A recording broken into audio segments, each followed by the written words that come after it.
मनाचे श्लोक व अर्थ 202. मना गुजरे तूज हे प्राप्त झाले, परी अंतरी पाहिजे यज्ञ केले.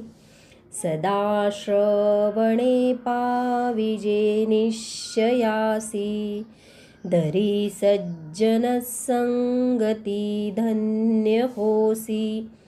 हे म्हणा, परमात्म्याचे जे रहस्य आहे ते तुला मिळाले आहे, पण त्याचा अनुभव येण्यास तुला अंतर्यामी साधन केले पाहिजे. संतांचा उपदेश सतत श्रवण केल्यामुळे तुला आत्मज्ञान निश्चित मिळेल. म्हणून तू संतांची संगती धर, त्या योगे धन्य होशील. जय जय रघुवीर समर्थ.